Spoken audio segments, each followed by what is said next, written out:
I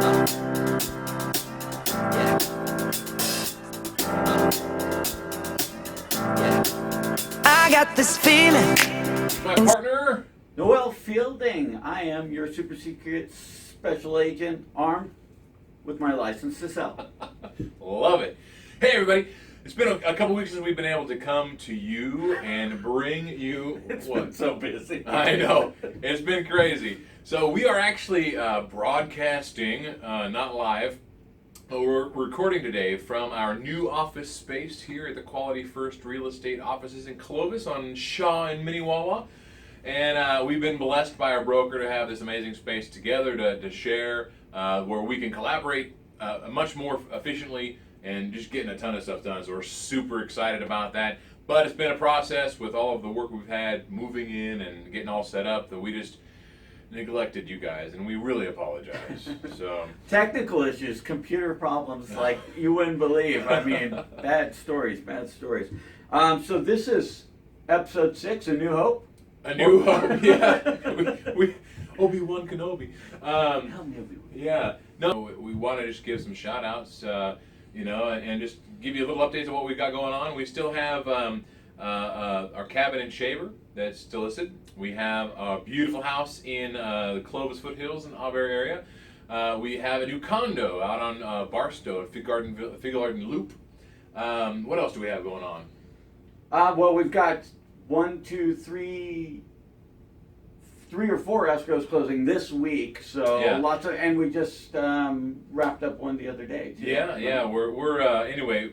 We've been pulling out our hair, so to Me speak. more than him. Yeah. And today's Monday Morning Minutes, top 5 things you need to know when buying a house. We work with lots of buyers on a regular basis, and we've come across a string of commonalities between some buyers recently, and we wanted to bring you some as more of an educational thing rather than some sort of a warning for buyers. But we wanted to hit it right here with number 5. No house is perfect. It's hard to believe, I know, but sometimes buyers go in with the mindset that when they buy the house, it's going to be completely perfect when they move in, and that's just not the reality. In fact, the contract itself, the Residential Purchase Agreement, the RPA, stipulates right in there that all sales are by default as is.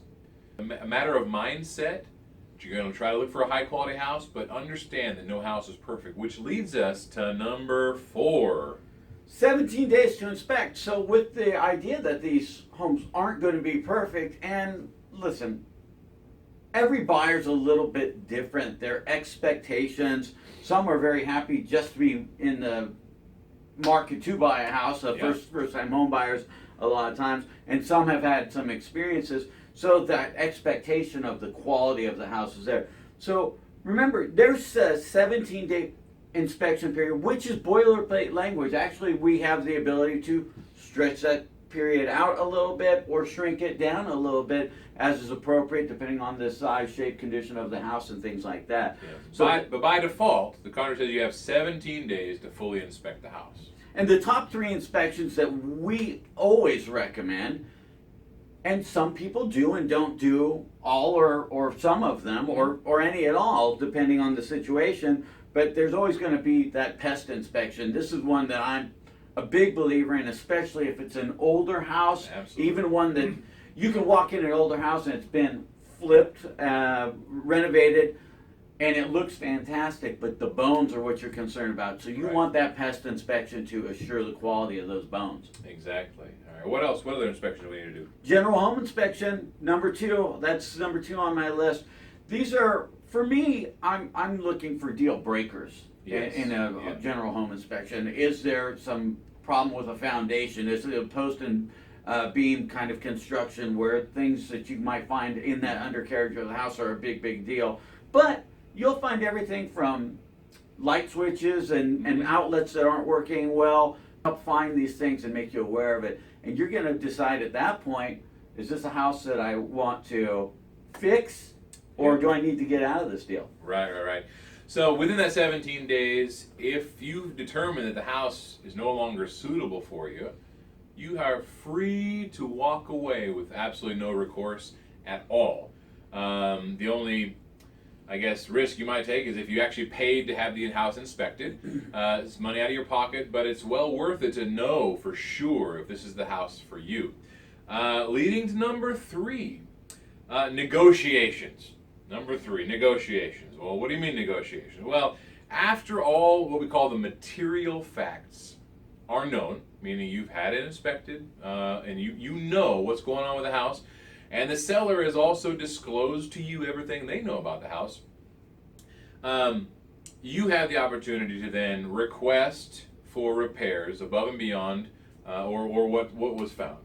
And so those could be like, hey, one of the windows is cracked, we want it replaced before the close of escrow. It could be something like, hey, the air conditioning wasn't running as cold as we'd like it recharged before the close of, it could be something like, could be, hey, replace the GFCI outlet in the garage.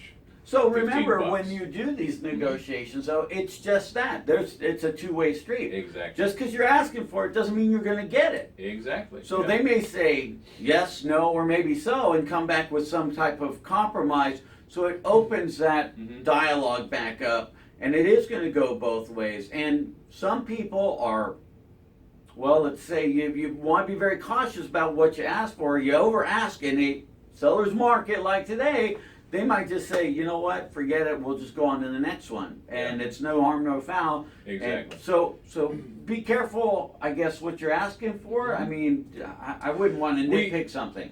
As your advisors, as your agents, it's our job to look out for your best interests. But part of that is also advising you on what might be reasonable and realistic to expect. And, things like replace the roof. That doesn't happen very often. Yeah, no, and not in this market at all. Yeah, and so, just be cautionary, eyes wide open that no house is perfect. When you request repairs, the seller is not required to do any of them. But hopefully in best interest for them to sell the house and their own pride of giving you a high quality product, they'll most likely fix a lot of the little things. Yeah. All right, and what's number 2? Number 2 is this goes to the general search. I'm looking for my home, and I think it's really important that, again, we talked about this in episode 3 a little bit. Is this my home? Is this an investment? Mm-hmm. If this is your home, location, right? What matters to you as a buyer? So, and I think before you even start the search or start us on the search for you, it's really important for you to kind of come to grips with some of that stuff. Exactly. Like, do you have kids, right? Right. I mean, if you got kids, where they go to school is probably really important to you. Do you go to church someplace? Do you have to commute to work? Do you have a lot of friends and family in a particular area? All those influencers are going to be really important for you to just determine right up front. Yeah, so not just what school, but how close can I get to this? We have sellers that we know right now that on a regular basis they walk their kids to school, and that's part of their life. They have one car, they walk their kids to school. Great, that's what they want to do. That's the way, and they put themselves in a position to do that. Exactly. So it's important to know that that's who you want to be. Yeah. Right. So location is probably one of the most critical things you can do. But after that, you need to kind of narrow down. Make a list of like 7 to 10 things that you want in your house, right? And you want in your house. And then I always recommend just cut it in half and narrow it down to what you have to have in your house. Because in this market, as a seller's market as it is, the inventory is really low. You don't have necessarily the liberty to be as picky as you'd like to be. Right. So your have-tos will be like, how many bedrooms and bathrooms does it need to have? How big does it need to be? Pool or no pool, maybe. That might be a big deal, Solar or no solar. That's a very common thing as well. Yeah. But narrow those down to your have-tos and let us go to work and try to make sure we get all the have-tos and as many as the wants as possible. Right. I agree with you wholeheartedly. And when that happens, that leads me to number 1. Number 1. Do it now, baby. Do it now. Do it. Do it now. Come on. It's. I've experienced this very recently, and lots of times, and buyers are loving a house. I mean, it's checked off box A, B, C, D, E, F, G, and maybe even a couple extras, and they're super hot to try, and then all of a sudden they're disappearing, and they are in the process of writing an offer and not completing that offer because there's some trepidation, they're inexperienced maybe, and they're nervous about going forward. So understanding that the inspection period and all these things, that's the time to think about it. If you think it's right, first of all, your first instincts are probably right. Mm-hmm. But remember, you have that window. This is when you want to, even before you pay for an inspection, go home. Listen, once the deal is yours and you're in contract, now is the time to go home, talk to mom, dad, brothers, sisters, your wife, your friends, whatever you want to talk to, and really make sure that you've made the right decision before you start spending money on inspections. Now, this advice is framed within the fact that we are in a seller's market. Right. We discussed this in episode number 3. It's a seller's market. What that means is that for every house that's out there for sale right now, there are 3 to 10 buyers looking to buy it. And that means that you don't have the time or the freedom to just kind of, piddle around. You don't have that luxury. Wait. The luxury. You don't have the luxury. That's the word I was looking for. Thanks. Yeah. You don't have the luxury to just wait. And so we recommend be the first to see it, be the first to write the offer, and be aggressive with what we call throwing paper at your home buying process. Because really, that's all it is. And now it's electronic paper. Right. With that being said, so we send it. You digitally sign it. We send an offer to the seller's agent. They accept it, or we go into negotiations. The worst case scenario is you're going to at some point put a deposit into escrow. But that's still your money, and it remains your money until you release your contingencies. Yeah. And that's the only time you have the subject to liquidated damages. Right, and that's what the 17 days are for. They're for you to fully vet the house to make sure that it is for sure your house. Now listen, we want you to fall in love with your new house. These are just strategies that we employ on a regular basis to help our buyers actually be able to buy a house, because there's so much competition right now. It's really, really difficult. So I think one of the end message for me is, and what made me start thinking about this subject matter in the first place, was that you're going to find out everything you need to know about the property after. We start with, do I like it? Do I love it? Am I writing an offer? I've had a million buyers ask me, well, how old's this? How old's the air conditioner? How old's the roof? We don't know. And we won't necessarily know that up front unless we happen to be the listing agent on that too. And sometimes you've got that misconception that we know everything about every single house.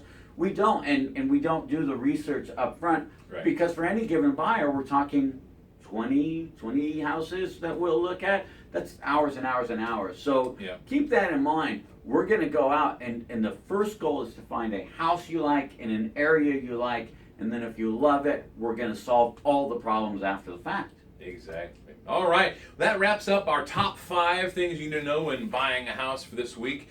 Just a couple of house items for us. We have a brand new website. We want you to go to it and check it out and give us some feedback.